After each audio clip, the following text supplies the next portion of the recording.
Au fur et à mesure du temps, le dirigeant d'entreprise sera de plus en plus celui qui décide et non celui qui sait. En effet, il existe plusieurs rôles pour définir la personne qui dirige l'entreprise, mais la prise de décision est un des éléments fondamentaux. On peut évoquer aussi plusieurs paramètres impactant la prise de décision, mais je souhaite me focaliser aujourd'hui sur la dimension de la connaissance, l'évolution de la connaissance et l'accès à la connaissance et comment tout ceci impacte la prise de décision du dirigeant d'entreprise. Bonjour tout le monde, je m'appelle Omer Taki, bienvenue sur ma chaîne. J'aborde avec vous les sujets en rapport avec le business, le management et le leadership.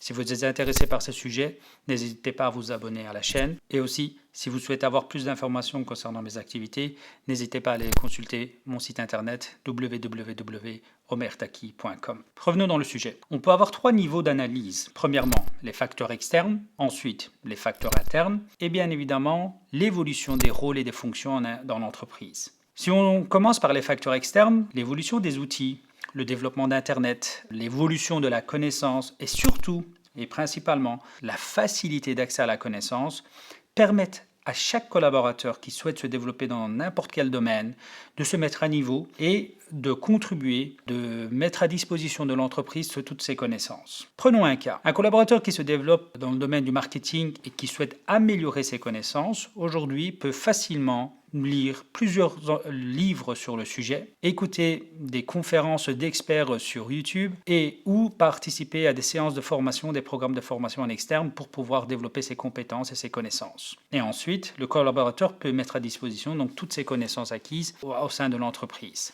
Par rapport aux facteurs internes, on peut évoquer la possibilité, par exemple, de suivre des programmes de formation en interne pour développer des connaissances et des compétences.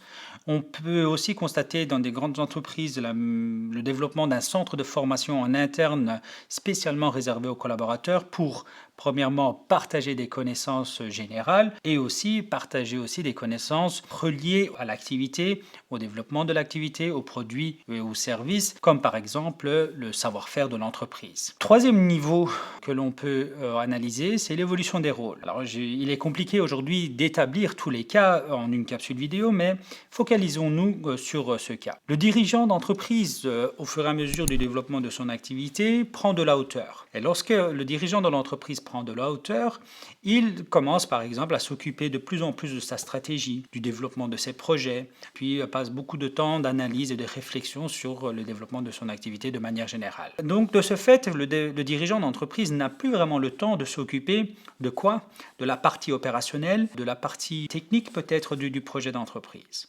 Mais de son côté, le collaborateur en question acquiert de la connaissance au fur et à mesure du temps et aussi de l'expérience.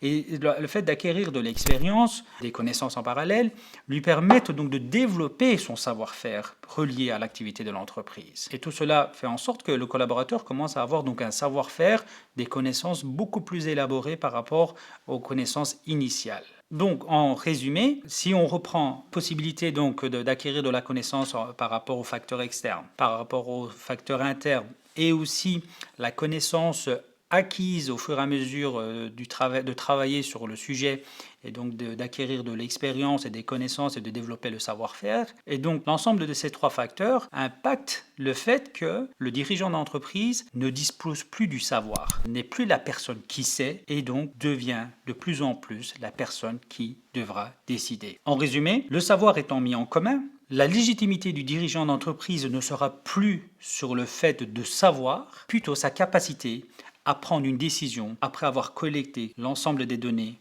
des avis et des conseils vus par ses collaborateurs. Il lui reviendra donc de prendre la décision qui s'impose. Donc en conclusion, en plus de développer des connaissances et des compétences dans votre domaine d'expertise ou alors même dans la réalisation de votre activité, que ce soit des compétences ou des connaissances techniques par exemple ou méthodologiques, vous devez aussi développer des compétences d'analyse, de prise de position et surtout de décision. Ce qui nécessite quoi? Ce qui nécessite aussi de développer d'autres compétences comme les soft skills pour pouvoir mieux gérer les situations difficiles, compliquées, mais aussi pour pouvoir, par exemple, prendre du recul, de mieux réfléchir et d'avoir une décision plus adaptée par rapport à la situation. Je développerai au fur et à mesure de mes capsules vidéo toutes ces compétences Si vous avez apprécié le contenu de cette vidéo, n'hésitez pas à liker la vidéo. Si vous avez des questions en rapport avec ce sujet, mettez-les en commentaire. Je vous invite aussi à vous abonner à la chaîne si vous êtes intéressé par les sujets en rapport avec le business, le management et le leadership. Sinon, je vous dis merci et à bientôt.